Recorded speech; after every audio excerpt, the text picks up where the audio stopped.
Hello everybody, got a video here on chainsaws and the most common reason why they don't have compression. This here one's a Poland. It's one of the cheap, it's actually a cheap brand, but it was brought to me and they wanted me to fix it. But it has no compression at all. You should be able to pick up the saw off the table there with it.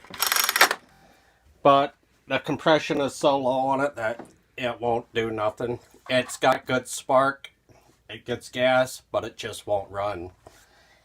So I will show you the most common reason why you don't have compression on them.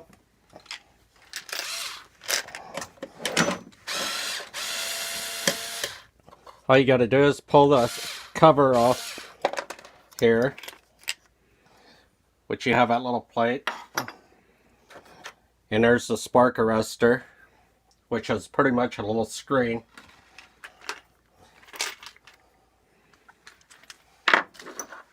And after that, there's two bolts in here, or screws, and it takes a Torx bit on this here one. We'll pull those out to remove the muffler.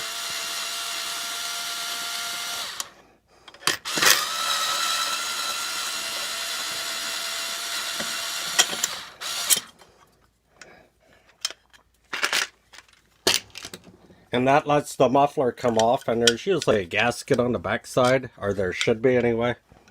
And you have another little plate here.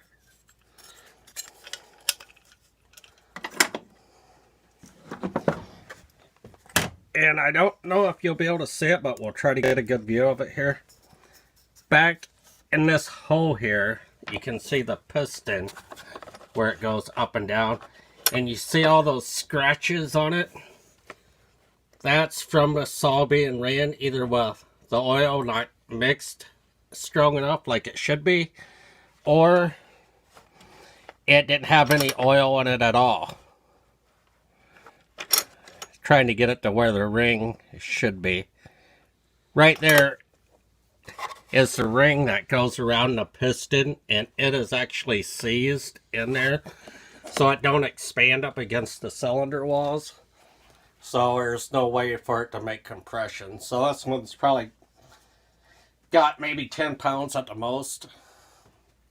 And that's the main reason why. And on these saws, it's cheaper to buy a new one than what it would be to pay someone to rebuild it. Because you'd have to replace the cylinder wall, the piston, and the rings. And by the time you do that, it's price-wise, it's not worth it.